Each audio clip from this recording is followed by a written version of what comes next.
Oke, baik Bu. Bismillahirrahmanirrahim. Assalamualaikum warahmatullahi wabarakatuh.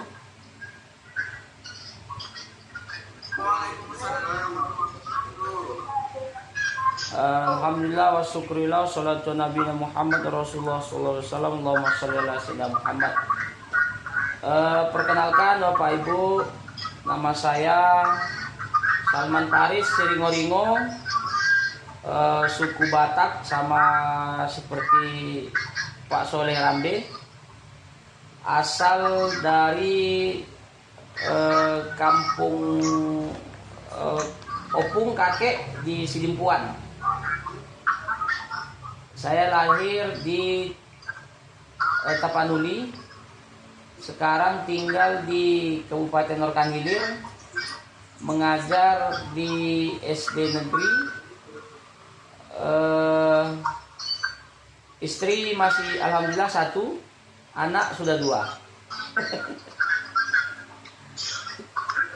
Jadi Bapak Ibu yang kami hormati, mungkin ini sinyalnya agak payah juga di sini Bu.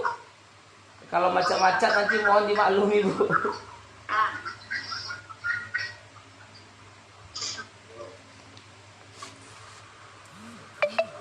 Baik, langsung saja. Iya Bu. Ya, silakan. Baik anak-anak sekalian yang kami banggakan, Assalamualaikum warahmatullahi wabarakatuh.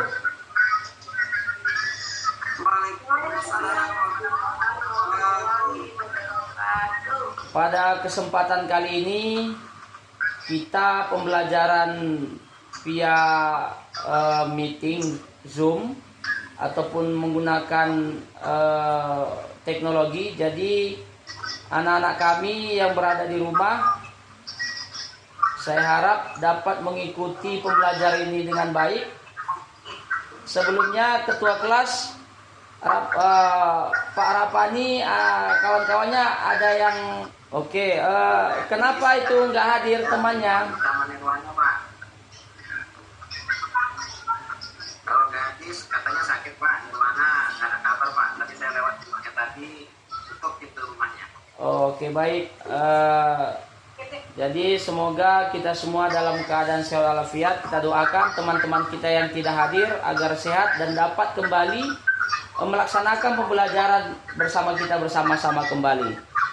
Baik anak-anak Bapak, pada kesempatan kali ini kita akan belajar tentang Rasul Ulul Azmi. Nah, Bapak akan coba share dulu materinya.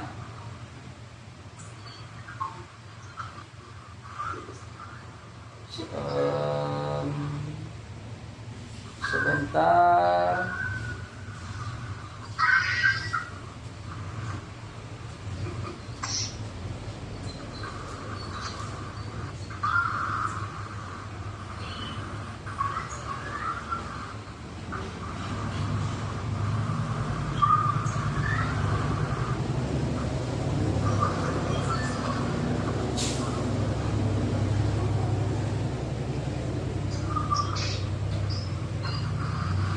Ini gimana cara share ini ya?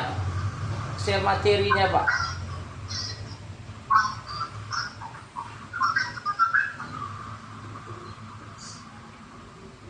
Tanda panah ke atas itu Pak.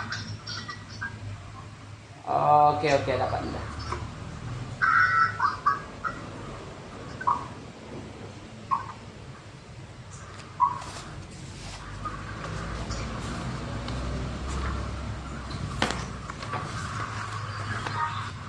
Baik anak-anak Bapak sekalian, pada pembelajaran kali ini kita akan belajar tentang Rasulul Azmi.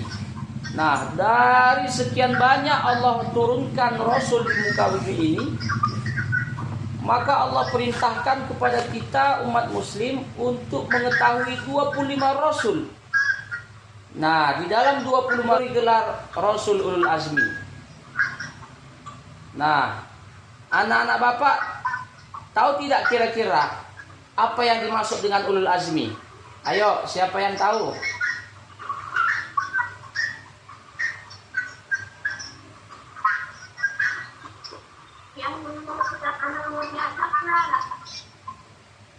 Ya. Ada lagi? Ya. Terus ada lagi?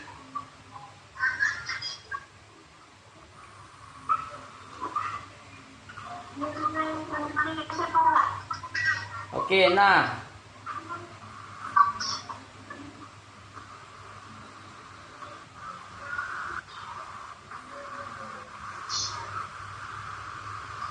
Ulul azmi itu artinya adalah para rasul yang memiliki ketabahan yang sangat kuat dan memiliki kesabaran yang sangat kuat dengan jiwa yang kuat atas cobaan-cobaan yang menimpanya. Maka diberilah dia gelar oleh Allah Subhanahu wa taala, yaitu Rasul Ulul Azmi. Nah, ini tak jalan pula ini share apanya ini. Anak-anak Bapak nampak materi di layar?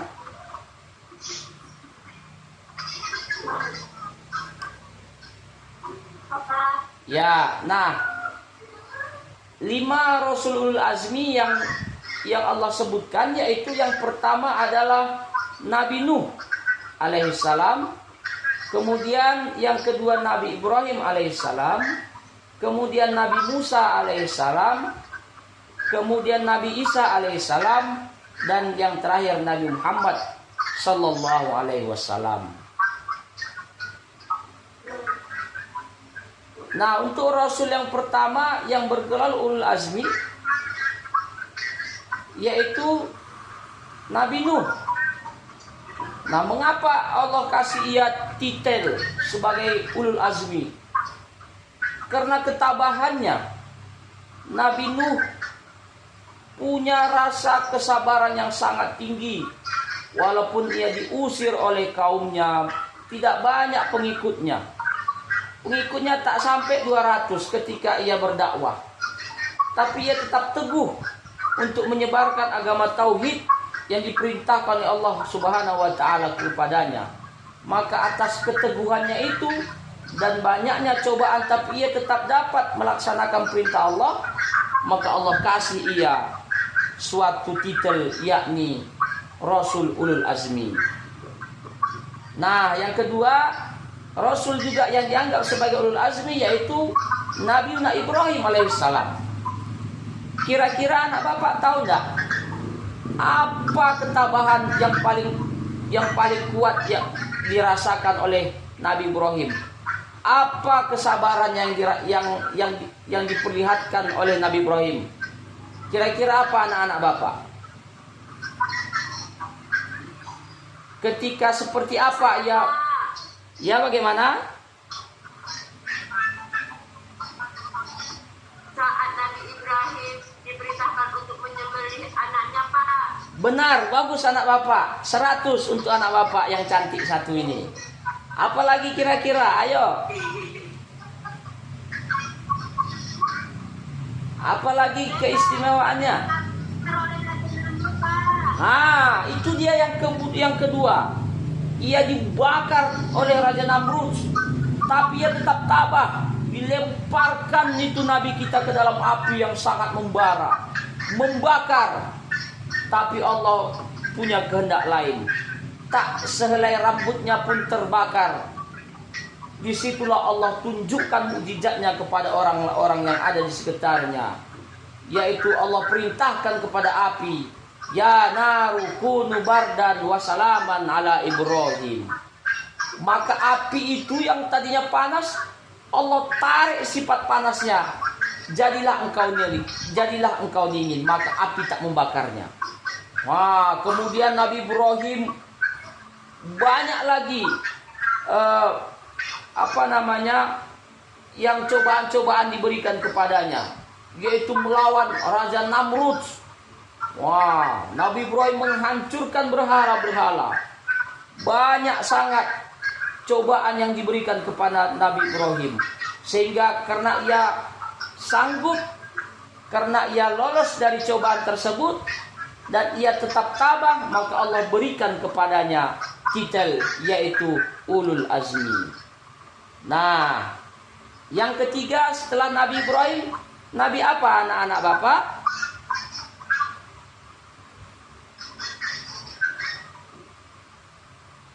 Nabi Musa, Pak. Iya, Nabi Musa. Nabi Musa. Nabi Musa. Nabi Musa juga nabi yang termasuk nabi yang ulul azmi. Kenapa kira-kira dikatakan ulul azmi anak-anak Bapak?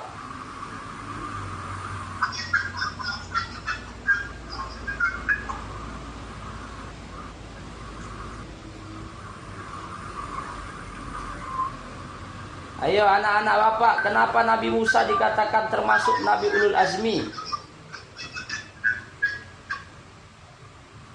Karena dia mengajak kita yang masuk, Pak. Nah, benar, pintar anak Bapak, 100 untuk anak Bapak yang cantik.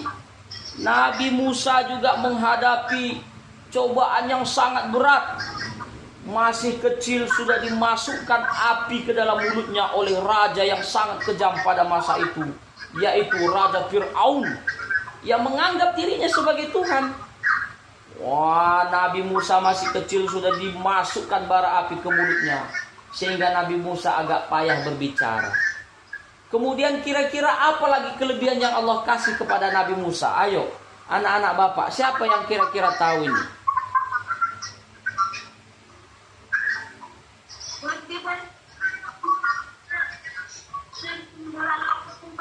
Nah, betul anak Bapak, ini pintar betul anak Bapak yang satu ini. Benar sekali. Nah, jadi mukjizat Allah kasih kepada Nabi Musa ketika raja yang kejam tadi ingin menangkap Nabi Musa, maka Allah berkehendak lain. Ketika Musa sudah terpojok di pinggir laut, maka kata Allah, wahai Musa, pukulkan tongkatmu ke laut tersebut. Maka Nabi Musa pukulkan tongkatnya ke laut, laut pun terbelah menjadi dua. Nah, pada ketika itu Nabi Musa dan bala teman-temannya, Nabi Musa dan seluruh pengikutnya menyeberangi lautan. Wah, ketika itu Raja Namrud tetap mengejar, Raja Fir'aun tetap mengejar.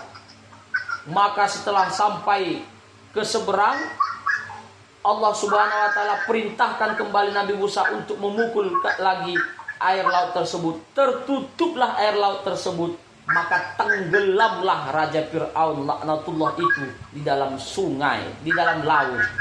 Nah, ia juga Nabi Musa termasuk nabi yang tabah atas segala cobaan yang diberikan oleh Allah. Nah, kemudian nabi selanjutnya yaitu Nabi Isa. Nabi Isa ini juga tidak kalah hebatnya cobaan-cobaan yang Allah berikan kepadanya. Ayo anak-anak Bapak, kira-kira yang pernah dengar kisah Nabi Isa ini, anak-anak Bapak kan sudah kelas 5 ini. Apa kelebihan Nabi Isa ini kira-kira? Cobaan apa yang Allah kasih sama Nabi Isa sehingga Nabi Isa dijuluki ulul azmi? Ayo anak-anak Bapak, jangan diam aja, ayo.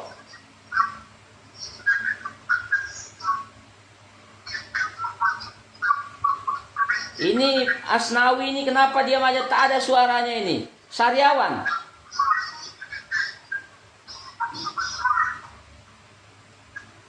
Mana Pak Rapani ini, mana suaranya ini ya? Masih hadir enggak ini?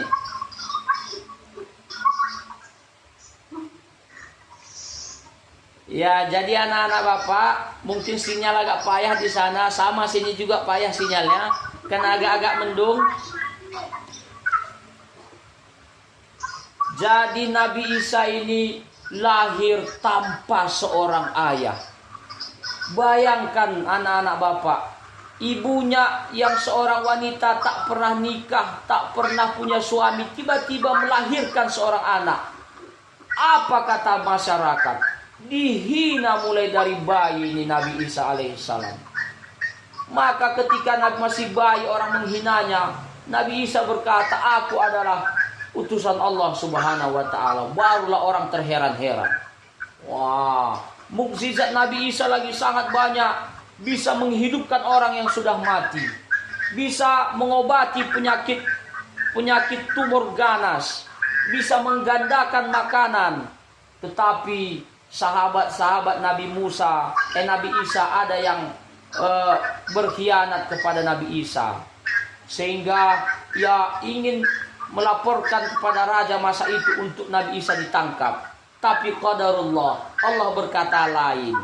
Nabi Isa alaihissalam ketika ingin ditangkap raja yang zalim pada masa itu, diangkat Allah Subhanahu wa taala ke langit, dan sampai hari ini Nabi Isa masih hidup. Tapi sangat disayangkan anak-anak Bapak. Jadi anak-anak Bapak, disayangkan sekali Nabi Isa ini disalahpahami oleh saudara-saudara sebangsa kita Nasrani yang dianggap sebagai Tuhan. Padahal Nabi Isa bukanlah Tuhan. Ia adalah utusan Allah Subhanahu wa taala, putra Maryam.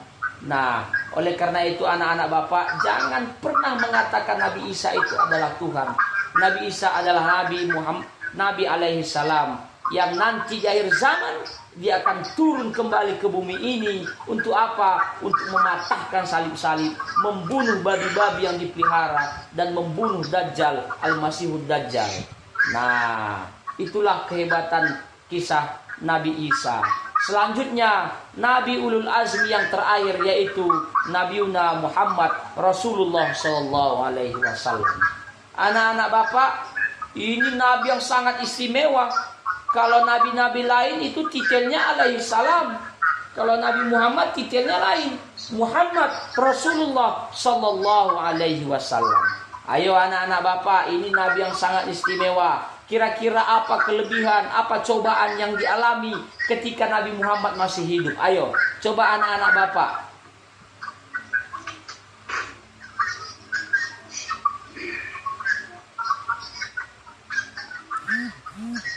Ayo, masih ada nggak ini? Coba, mana suaranya? Ustaz dan kampungnya. Nah, ini coba, mungkin kalau wajah Bapak kelihatan, Bapak cari kesemangatan dulu. Tepuk tunggal. Ayo.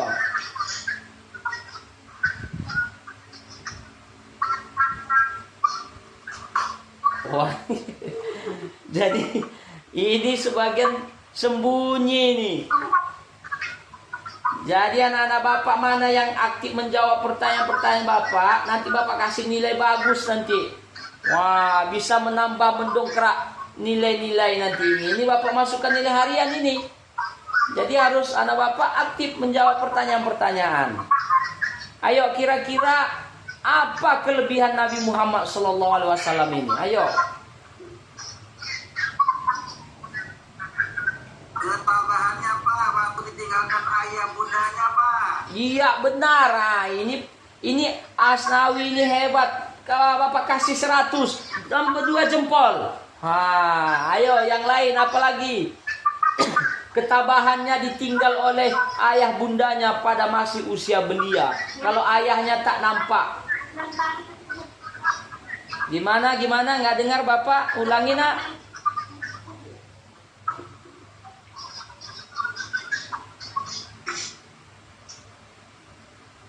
Ya, jadi Nabi ini adalah Nabi Khatamul Anbiya, penutup para Nabi. Nah, anak-anak Bapak, nanti kalau anak Bapak nengok TV, nengok YouTube, nengok handphone, Facebook, ada lagi Nabi-Nabi yang baru, Nabi Romke, Nabi Sul, Nabi apapun itu tak ada lagi Nabi itu. Bohong itu. Karena kata Allah, Nabi Muhammad adalah Khatamul Anbiya, penutup para nabi. Tidak ada lagi nabi setelah Rasul Muhammad SAW. Nah, jadi apa saja ini kelebihan Nabi Muhammad ini? Selain ia lahir tak melihat ayahnya, masih balia, kehilangan ibunya telah meninggalkannya, kehilangan kakeknya, kehilangan pamannya. Juga Nabi Muhammad tugasnya sangat berat, yaitu menyadarkan kaum orang Quraisy yang tadinya sudah melenceng dari ajaran Allah. Disebutkan mereka sebagai jahiliyah, kebodohan. Bukan bodoh teknologi mereka, tapi bodoh akan ketuhanan, melenceng dari agama Allah Subhanahu wa taala. Itulah tugasnya Nabi Muhammad. Kalau nabi-nabi yang lain diutus hanya untuk satu kaum saja, tapi Nabi Muhammad diutus untuk rahmatan lil alamin. Rahmat seluruh alam, rahmat seluruh umat manusia, diutus untuk seluruh umat manusia.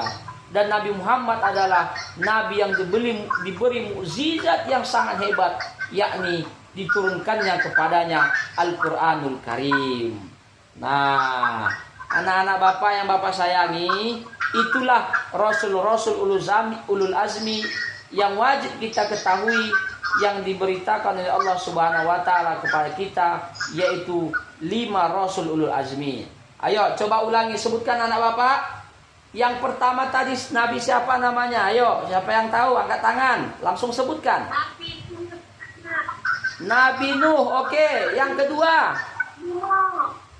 Yang kedua Nabi apa anak-anak Bapak? Ayo. Nabi Ibrahim. Benar. Yang ketiga, ayo. Nabi Ibrahim, Pak. Iya. Yang ketiga Nabi. Benar. Yang keempat, ayo. Yang keempat Nabi apa? Nabi Isa. Terakhir, ayo. Yang terakhir Nabi apa anak-anak Bapak? Nabi Muhammad Sallallahu Alaihi Wasallam. Mantap. Nampaknya anak-anak Bapak. Silakan. Iya, silakan. Saya mau nanya Pak, bagaimana cara mensuri taladani kepada Nabi Muhammad, Pak? Nah, pertanyaan yang bagus. 100 untuk Asnawi. Jadi anak-anak Bapak, kita harus menjadikan Rasul itu sebagai suri tauladan. Mulai dari Rasul tidur sampai tidur kembali, semuanya kalau kita lakukan sebagai sunnah. Artinya apapun yang dilakukan Rasul mulai dari bangun sampai tidur, itu adalah sunnah yang dianjurkan. Makan, kita dianjurkan sebelum makan cuci tangan, membaca doa, makan menggunakan tangan, tidur juga diajari Rasul, cara berjalan, cara berbicara, semua kehidupan diajarkan oleh Rasulullah Sallallahu Alaihi Wasallam. Kalau kita mengikutinya dan kita jadikan Rasulullah Sallallahu Alaihi Wasallam sebagai suri tauladan, yakinlah anak-anak Bapak, di dunia wal akhirah kita akan selamat. Amin ya rabbal alamin. Nah, terima kasih anak-anak Bapak. Terima kasih, Pak. Ya, jadi untuk kesempatan ini nanti di akhir akan Bapak buat 15 butir pertanyaan. Nanti Bapak share melalui grup WA yang udah kita buat. Bapak kasih waktu untuk mengerjakannya, karena ini soalnya mudah, 20 menit. Nanti Bapak share, silakan dijawab selama 20 menit, langsung dikirim ke WA. Nanti kalau anak-anak Bapak kirim lebih dari 20 menit, Bapak anggap tidak mengerjakan, berarti tidak dapat nilai. Paham anak-anak Bapak?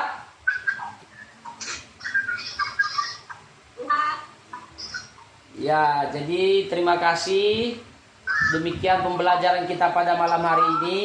Semoga anak-anak Bapak dapat menjadikan Rasul Ulul Azmi ini sebagai suri tauladan dan sebagai contoh bagi kita dalam kehidupan sehari-hari. Demikian dapat yang Bapak sampaikan, lebih dan kurang Bapak mohon maaf. Wabillahi taufiq wal hidayah. Assalamualaikum warahmatullahi wabarakatuh.